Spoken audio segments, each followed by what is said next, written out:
अमन, राज दोनों यहाँ ना। जी माँ कहिए, आपको कुछ चाहिए क्या? देखो, तुम्हारे पिताजी तो 2 साल पहले ही चल बसे। अब मेरे भी जाने का समय आ गया है। ऐसा मत कहो माँ। बेटा, जाना तो एक दिन सबको ही है, लेकिन मैं जाने से पहले तुम दोनों से कुछ कहना चाहती हूँ। हाँ माँ कहो ना, आप क्या कहना चाहती हैं? कोई बात है जो आपको परेशान कर रही है? तुम्हारे पिताजी और मैं जब तक थे तब तक हम दोनों तुम्हारी बहनों की जिम्मेदारी उठाते रहे, लेकिन हमारे जाने के बाद तुम दोनों को ही तुम्हारी बहनों का भार संभालना होगा। वैसे तो दोनों ही बहनें तुम्हारी है, लेकिन फिर भी मैं समझ सकती हूँ कि दोनों का सारा व्यवहार देखना, उनके ससुराल वालों को देखना, ये सब मुश्किल हो जाएगा तुम दोनों के लिए। इसीलिए तुम दोनों आपस में अपनी बहनों को बांट देना, ताकि ध्यान और प्यार दोनों को एक जैसा ही मिले। बेटा, माँ तुम रेवा और जानवी की बिल्कुल चिंता मत करो, हम दोनों भाई मिलकर उन दोनों का ख्याल रखेंगे। हाँ माँ, तुम बिल्कुल फिक्र मत करो, हम दोनों भाइयों को कोई तकलीफ नहीं होने देंगे। मैं जानती हूँ बेटा, तुम चारों बहुत समझदार हो। मुझे यकीन है कि मेरे जाने के बाद तुम चारों आपस में खुशी से रहोगे। जानवी तुम सब में छोटी है और उसका ससुराल भी इतना कुछ खास पैसे वाला नहीं है, इसलिए उसका ज़्यादा ध्यान रखना तुम सब मिलकर। जी माँ, हम सब मिलकर जानवी का ख्याल रखेंगे, आप फिक्र मत करो। माँ तुम चिंता मत करो, मैं जानवी की बड़ी बहन होने के नाते उसका हमेशा ख्याल रखूंगी। मुझे अपने बच्चों से यही उम्मीद थी। अब मैं चैन से ईश्वर के घर जा सकती हूँ। रागिनी ने अपने बच्चों से जो कुछ भी कहा, उसके बाद उसके मन से बोझ हल्का हो चुका था और उसके बाद उसे फिर से आंखें नहीं खोली। रेवा और जानवी अपनी माँ के जाने से बहुत दुखी हो चुके थे, लेकिन रेवा बड़ी होने के नाते उसे संभालने की कोशिश कर रही थी। दीदी, माँ के जाने के बाद बहुत अकेला अकेला से लग रहा है, जैसे इस घर में हमारा कोई अपना हो ही नहीं। ऐसा नहीं कहते जानवी, मैं हूं ना तुम्हारी बड़ी बहन, तुम ऐसा क्यों कह रही हो? पापा के जाने के बाद माँ ही तो थी जिससे हम अपने दिल की बात करते थे, लेकिन अब वो भी हमें छोड़कर चली गई। जानवी, एक दिन सबको जाना ही होता है। जानवी दीदी सही कह रही हैं। लीजिए, थोड़ा सा पानी पी लीजिए। और आप अकेली क्यों हैं? मैं और भाभी भी है ना आपकी देखभाल करने के लिए। हाँ जानवी, ऐसा क्यों कह रही हो तुम? वैसे भी माँ जी कह के गए हैं कि हमें ही तुम दोनों को संभालना है, फिर इतना रो क्यों रही हो? चलो चुप हो जाओ अब। जी भाभी, आप दोनों और भैया हैं तो हमें कोई चिंता नहीं है। वैसे आप दोनों ने सोच लिया है कि किसे किस भाई के पास रहना है? कविता भाभी, अभी ये समय नहीं है ऐसी बातें करने का। अरे हाँ, मैं कहाँ कुछ कह रही हूँ। आप दोनों आराम से सोच लीजिए, हम रात को बात करेंगे। दीदी, आप दोनों हमारी ननद हैं। आप चाहे किसी के भी हिस्से में आए, आप रहेंगी तो हमारी ही, इसीलिए बड़ी भाभी की बातों का बुरा मत मानिएगा। रेखा, मैं जानती हूँ कि कविता कैसी है, तुम परेशान मत हो, हमें बिल्कुल बुरा नहीं लगा। जी दीदी, मैं आप सबके लिए खाना बना देती हूँ, तब तक आप दोनों आराम कर लीजिए। ठीक है। कविता भाभी को इतनी क्या जल्दी है हम दोनों को बांटने की? अरे तुम्हें पता है ना उनका स्वभाव कैसा है, उन्हें दूसरों पर खर्चा करना पसंद नहीं है। दीदी, आपने क्या सोचा है? आप अमन भाई के पास रहेंगी या राज? वही मैं सोच रही थी, अमन का बिजनेस अच्छा चल रहा है, उनके पास पैसों की कमी नहीं है, और मेरे ससुराल वालों के पास भी काफ़ी पैसा है, इसलिए उन्हें ज़्यादा लेन देन भी नहीं करनी पड़ेगी, तो मैं राज के पास चली जाती हूँ। हाँ, राज भैया की भी मदद हो जाएगी इससे। हाँ, तुम अमन भाई के हिस्से में आओगी तो तुम्हारे ससुराल वालों का लेना देना वो अच्छे से संभाल लेंगे और तुम्हें मदद भी कर देंगे। जी दीदी। जब रेवा और जानवी आपस में बात कर रहे थे तब उनकी बातें कविता सुन लेती है। उसे बहुत गुस्सा आता है कि उसके हिस्से में ज़्यादा खर्चा करने वाली ननद को दिया जा रहा है। अच्छा, तो ये दोनों बहनें मिलकर मेरे पति की जेब खाली करने की कोशिश कर रही हैं। जानवी के पास पैसा नहीं है, उसे सब कुछ देना होगा, उसके ससुराल वालों को भी भर भर के देना होगा। नहीं नहीं नहीं, मैं ऐसा होने ही नहीं दे सकती। मैं कुछ ऐसा करूँगी जिससे कविता दीदी मेरे हिस्से में आए और रेवा को उस रेखा के हिस्से में जाना पड़े। कविता ने ठान ली कि वो ज़्यादा पैसे वाली ननद को ही अपने हिस्से में लाकर रहेगी, इसलिए उसने किसी के कुछ बोलने से पहले ही रात को सबके सामने बोलना शुरू कर दिया। अमन, जानवी और मैं सोच रहे थे कि इसके पहले कि रेवा कुछ कहती, कविता आ जाती है हाथ में आइसक्रीम लेकर। अरे बातें तो बाद में भी होती रहेंगी, आप सब पहले आइसक्रीम खाइए। हाँ हाँ, लाओ लाओ, लो दीदी, ले जानवी, तेरी पसंद की है ये आइसक्रीम। जी भैया। अरे आज कविता ने मुझसे एक अच्छी बात कही कि रेवा दीदी को हमें ही सौंपना चाहिए, क्योंकि वो बड़ी है, उनका ससुराल भी बड़ा है, इसलिए हम उनका अच्छे से ध्यान रख पाएंगे। राज छोटा भी है और अभी अभी सेटल हो रहा है, इसलिए जानवी को वो संभाल लेगा। क्यों, ठीक है ना राज? हाँ भैया, जैसा आप तय करें, हमें कोई दिक्कत नहीं है। दोनों बहनें तो हमारी है वैसे भी, जो जिसके भी हिस्से में आए। अमन, मैं ये कह रही थी कि चलो, राज को कोई दिक्कत नहीं है इससे। रेवा दीदी, मुझे बहुत खुशी है कि आप हमारे हिस्से में हैं। आपको भी खुशी है ना? क्या हुआ दीदी, आप खुश नहीं है क्या मेरे साथ? अरे नहीं नहीं, मैं बहुत खुश हूँ। तुम दोनों भाई हमारे ही तो हो। तो चलो दीदी, इसी बात पर आइसक्रीम खा लो। हाँ, कविता ने अपनी चाल चलकर सब कुछ उलट पुलट कर दिया, जिस पर रेवा और जानवी कुछ नहीं कर पाई। अब दोनों कर भी क्या सकती थी, इसलिए उन्होंने भी कुछ नहीं कहा और अपने ससुराल को लौट गई। राज, जरा नीचे आना तो।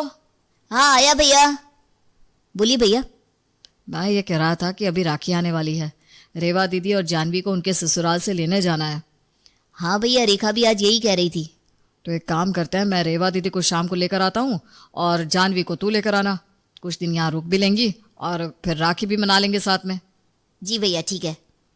तो ठीक है, हम शाम को मिलते हैं दोनों बहनों के साथ में। जी भैया। राखी का त्योहार अभी 8 दिन दूर था, इसलिए दोनों भाई अपनी बहनों को उनकी ससुराल से लेकर आते हैं और कुछ दिन उन्हें मायके में रुकने को कहते हैं। माँ के बिना ये घर कितना सुना सुना लगता है ना दीदी। बिल्कुल सच कहा। माँ होती तो आते ही पूछती, क्या लेकर जाओगे इस बार ससुराल में? कौन से तोहफे, कौन सी मिठाइयाँ, क्या चाहिए तुम दोनों को, अभी से बता दो। अरे माँ जी नहीं है तो क्या हुआ दीदी, हम तो है ना। मुझे बताइए आपको क्या चाहिए।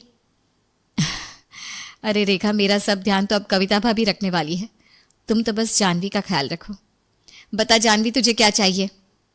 अरे जानवी को बहुत कुछ चाहिए होगा। नहीं, इसके ससुराल वाले तो ज़्यादा अमीर भी नहीं है।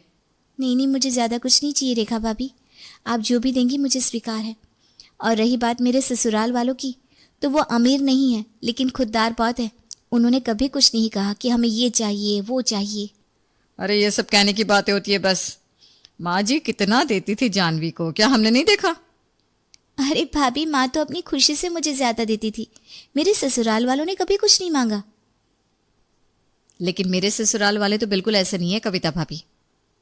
हाँ, वो ऐसे क्यों होंगे दीदी, वो तो इतने अमीर है, उन्हें क्या पड़ी होगी चीज़ों की, है ना? नहीं नहीं, उन्हें तो मिठाइयाँ भी ड्राई फ्रूट्स वाली चाहिए और तोहफे भी ऐसे वैसे नहीं लेते, महंगे वाले चाहिए होते हैं इन्हें। कपड़े तो वो सिल्क से कम पहनती ही नहीं है। हाँ, अब इतना अमीर परिवार है तो उनकी पसंद भी ऊंची ही होगी ना। तुम कर लोगी ना कविता ये सब? अरे क्यों नहीं करेंगे, मेरी बहन को जो चाहिए मैं सब करूँगा। माँ जैसा तुम्हारा ख्याल रखती थी वैसा ही सब होगा दीदी। तभी तो कविता ने आपको हमारे हिस्से में लिया है, क्यों कविता? हाँ हाँ हाँ, क्यों नहीं दीदी, आप जो मांगेगी वही मिलेगा आपको। कितनी अच्छी भाभी मिली है मुझे, सच में। कविता ने जैसा सोचा था वैसा तो कुछ नहीं हो रहा था, क्योंकि रेवा का अमीर ससुराल सारी पसंद भी अमीरों वाली ही रखता था, जिसकी वजह से कविता को रेवा को दुगना देना पड़ रहा था। रात को सभी भाई बहन बैठकर फल खा रहे थे। ये लो, ये वाला ज्यादा मीठा है, जानवी ये ले। बहुत मीठा है ये।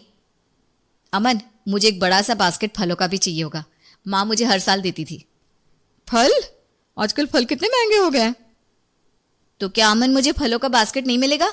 अरे क्यों नहीं मिलेगा, आप जो फल बोलेंगे वो ला दूंगा आपके लिए। Thank you. अच्छा आप ये बताओ कि आपको राखी पे क्या चाहिए? इतना सब तो ले रही है, और क्या चाहिए होगा? जानवी तू भी बता दे, क्या चाहिए तुझे राखी के तोहफे में? तू तो कुछ कहती ही नहीं कि तुझे क्या चाहिए। अरे भैया, मुझे आप जो भी देंगे मैं ले लूंगी। आप जो प्यार से देंगे ना वही सबसे बेस्ट तोहफा। हाँ, मैं ये कह रही थी कि 1000 रुपये शगुन के दे देते हैं दोनों बहनों को, है ना? क्या 1000 रुपये शगुन? भाभी, पता है मेरे ससुराल वाले मुझे कितने ताने कसेंगे कि भाई ने राखी पे बस 1000 रुपये दे दिए। तो क्या चाहिए अब और आपको? नहीं ठीक है, छोड़ो, अब माँ नहीं है तो क्या ही कर सकते हैं, जो आप देंगे ले लूंगी मैं। अरे नहीं नहीं, ऐसा कैसे दीदी, आप जो कहेंगी वो मैं आपको दिलवा दूंगा। अरे नहीं नहीं अमन, कोई बात नहीं है, मैं सुन लूंगी मेरे ससुराल वालों के ताने। अरे नहीं दीदी, मेरे होते हुए आपको कोई कुछ कह दे, ऐसा कैसे हो सकता है? अरे अब क्या ताजमहल बनवा के दोगे बहन को? क्या सोचा था और क्या हो रहा है ये? लगता है कविता को ये सब अच्छा नहीं लग रहा है। इसलिए मुझे कुछ नहीं चाहिए। अरे नहीं नहीं दीदी, ऐसा कुछ नहीं है। कविता को पता था कि आपका ससुराल इतना बड़ा है, अमीर है, इसीलिए तो उसने ये जिम्मेदारी ली है। अब उसे बुरा क्यों लगेगा, है ना कविता? हाँ दीदी, मुझे तो पता ही था आप इतने बड़े परिवार से हैं, तो अब मैं क्यों नाराज़ होने लगी। अच्छा तो ये बात है। तो फिर एक काम करो, मुझे शगुन वगुन मत दो। हाँ सही है ना, आजकल शगुन कौन लेता है? हाँ शगुन नहीं चाहिए मुझे। तुम एक काम करना, मेरे लिए सोने की बालियां बनवा देना बस। क्या? कम लग रहा है क्या सोने की बालियां? तो सोने की अंगूठी बनवा दो, चलेगा? हाँ कविता बोलो ना, बालियां कम हो तो फिर मैं अंगूठी बनवा देता हूँ। अरे नहीं नहीं, बालियां सही है, और कुछ जरूरत नहीं है, बस बस मुझे तो चक्कर आ रहा है। जानवी, मैं तेरे लिए सोने का तो कुछ नहीं ला सकता, लेकिन तू कहे तो कुछ और बड़ा सा दिलवा देता हूँ। अरे नहीं भैया, मुझे ज़रूरत भी नहीं है, आप तो मुझे शगुन ही दे दीजिएगा, मुझे कोई परेशानी नहीं है। हाँ राज, रेवा के घर में उसे कोई कुछ नहीं कहता। उसके ससुराल वाले चाहे अमीर नहीं है, लेकिन दिल के बहुत साफ है। उसके पति भी उसे कुछ नहीं कहते। तू चिंता मत कर, तू उसे शगुन दे दे और अमन मुझे सोने की बालियां दिलवा देगा। हे भगवान, अब तो मैं रो भी नहीं पा रही हूँ। सोने की बालियां ननद को, और वो रेखा, वो तो 1000 रुपये में ही आजाद हो गई। कविता को अब समझ में आ रहा था कि दोनों बहनों ने जो फैसला लिया था वो कितना सही था, लेकिन उसने अपने लालच के चलते अपनी ही पैर कुल्हाड़ी मार ली थी। रेखा, तुमने आज क्या बनाया है खाने में जानवी के लिए? अरे भाभी, जानवी तो मुझे कुछ करने ही कहाँ दे रही है, खुद खाना बना रही है किचन में। कह रही थी मैंने बहुत सारी अलग अलग डिशेस सीखी है, वो राज भैया को खिलाऊंगी। अरे वाह, जानवी तो काफी समझदार हो गई है। और एक रेवा दीदी है, कब से बिस्तर पर बैठी है और हुक्म चला रही है। कविता, जूस बना कि नहीं? देखा, वो क्या है ना भाभी, उन्हें घर के काम करने की आदत नहीं है ना, उनके घर में तो नौकर चाकर ही काम करते हैं, इसलिए शायद। हाँ, मेरे खानदान में तो ऐसा ही होता है। अब मेरा जूस। कविता कहाँ हो तुम? अब ला रही हूँ दीदी। कहाँ फंस गई हूँ मैं। आई दीदी। कविता पूरा दिन रेवा की चाकरी में लगी रहती और दूसरी तरफ जानवी, जिसे कविता ने कभी प्यार नहीं किया, वो रेखा के हर काम में उसका हाथ बटाती थी। अमन भाई, आज मैंने दाल बनाई है, आप चेक कर देखिए ना कैसी बनी है। हाँ हाँ लाला, मैं खाता हूँ। कविता, तुमने आज पनीर बनाया कि नहीं? हाँ दीदी, ये रहा पनीर। और करेले? हाँ वो भी बनाया है दीदी, और आपने कहा था ना आपको रायता खाना है, वो भी तैयार है। हाँ, लेकिन तुमने चावल नहीं बनाया है। ठीक है, कोई बात नहीं। लेकिन अगली बार से चावल और रोटी दोनों बनाया करो, मुझे दोनों खाने की आदत है। हाँ कविता, दोनों बनाया करो ना, दीदी के ससुराल में दोनों बनते हैं। इतना सब रोज बनाती हूँ मैं, और क्या 56 भोग बनाऊं महारानी के लिए। तुमने कुछ कहा क्या कविता? अरे नहीं दीदी, मैं क्या कहूँगी, कल चावल और रोटी दोनों बना दूंगी। जानकी तुम मुझे रसोई में घुसने ही नहीं देती, सब कुछ खुद ही बना रही है। जानवी बचपन से ही ऐसी है, अपना काम खुद ही करती है और दूसरों को भी खुश रखती है। आह जानवी, क्या दाल बनाई है, सच में मजा ही आ गया। थैंक यू भैया। जानवी को आदत है काम करने की, सबकी मदद करती है। लेकिन मैं तो ऐसी हूँ, मैं तो सारा काम नौकर से करवाती हूँ, तो कभी मुझे ज़रूरत ही नहीं पड़ी कुछ काम करने की। दीदी, आपको जरूरत भी नहीं है यहाँ काम करने की। कविता को तो पता ही था कि आप अमीर है, इसीलिए तो। हाँ, इसीलिए तो मैंने आपको अपने हिस्से में लिया है। अरे पर तुम रो क्यों रही हो? ये खुशी के आंसू है, आप मेरे हिस्से में है ना दीदी, इसलिए। अरे तुम आंसू मत बहाओ, मैं तो हमेशा ही तुम्हारे साथ रहूंगी। तुम कहो तो कुछ दिन और रुक जाओ। हाँ, रो मत कविता। नहीं नहीं नहीं नहीं, मैं कहाँ रो रही हूँ, आप जाइए अपने घर, कोई बात नहीं है। रेवा और जानवी दोनों भाइयों को बड़े प्यार और आशीर्वाद के साथ राखी बांधती है। दोनों भाई भी बड़े खुले मन से दोनों बहनों को उनका तोहफा देते हैं। अरे दीदी, आप ये सामान, मिठाइयाँ, तोहफे मुझे क्यों दे रही हैं? अरे तुझे भी पता है ना हमने ये सब क्यों किया, ताकि कविता को एहसास हो सके कि भाई बहनों में कभी अमीर गरीब नहीं होता। जी दीदी, आपके जाने के बाद भी अपने कर्म कूट रही होंगी कविता भाभी। अरे अभी तो पूरी जिंदगी उन्हें मुझे झेलना है।